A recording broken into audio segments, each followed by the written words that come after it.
RTC regional chairman పూల Nagaraju Anantapuram urban MLA Daggubati Prasad తెలిపారు. Anantapuram RTC bus stand ఆవరణలో రీజనల్ మేనేజర్ కార్యాలయానికి వారు భూమి పూజ చేశారు. ఈ సందర్భంగా ఎమ్మెల్యే దగ్గుపాటి ప్రసాద్ మాట్లాడుతూ గత 30 ఏళ్లుగా పెండింగ్ లో ఉన్న ఆర్ఎం కార్యాలయంను కూటమి ప్రభుత్వం అధికారంలోకి రాగానే చైర్మన్ పూల నాగరాజు 2 కోట్ల నిధులు తీసుకొచ్చి నిర్మాణం చేపట్టారని తెలిపారు.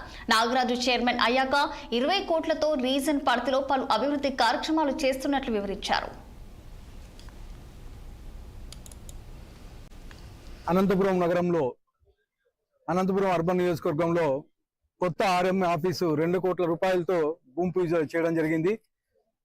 ఆర్టీసీ రీజనల్ చైర్మన్ అయినటువంటి మా పూల నాగరాజన్న గారి ఆధ్వర్యంలో అంటే గత 30 ఏళ్ల నుంచి ఆర్ఎం ఆఫీస్ పెండింగ్ లో ఉంది. అంటే గత 5 ఏళ్లలో కానీ ఎవరు పట్టించుకోలేదు. మా సోదరుడు నాగరాజు గారు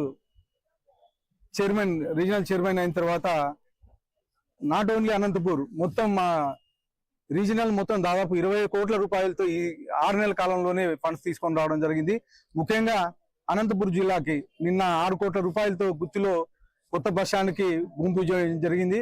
అలాగే ఈ రోజు ఆర్ఎం ఆఫీసు అంటే దాదాపు 30 ఏళ్ళ నుంచి పెండింగ్ ఉండే ఆర్ఎం ఆఫీస్ ని ఈ రోజు 2 కోట్ల రూపాయలతో భూమి పూజ చేయడం జరిగింది. అంటే మా తెలుగుదేశం ప్రభుత్వం, మా ముఖ్యమంత్రి నారా చంద్రబాబు నాయుడు గారు అభివృద్ధి వైపే చూస్తున్నారు. అంటే గత చాలా ఏళ్ల నుంచి పెండింగ్ ఉండే వర్కులు అయితే ఏమి, అలాగే ఎంప్లాయీస్ కావాల్సిన ఫెసిలిటీస్ అయితే ఇవన్నీ ఈ రోజు మా ముఖ్యమంత్రి నారా చంద్రబాబు నాయుడు గారు అరేంజ్ చేస్తున్నారని చెప్పేసి తెలియజేస్తాను. ముఖ్యంగా అనంతపురం అర్బన్ నియోజకవర్గానికి సిటీ బస్సులు కానీ రాబోతున్నాయి. నేను యాక్చువల్ గా మా చైర్మన్ గారు అయినటువంటి నాగరాజు గారికి విన్నవిస్తే 10 బస్సులు అనంతపురానికి సిటీలో తిరగడానికి ఎలక్ట్రిక్ బస్సులు రాబోతున్నాయి. దానికి శాంక్షన్ చేసిన దానికి సోదరునికి ప్రత్యేకంగా ధన్యవాదాలు తెలుపుతున్నాను. అలాగే మా ముఖ్యమంత్రి చంద్రబాబు నాయుడు గారికి, అలాగే మా యువ నాయకులు లోకేష్ గారికి ధన్యవాదాలు తెలుపుతున్నాను. ఈరోజు ములుగు ప్రపంచ ప్రఖ్యాత శ్రీ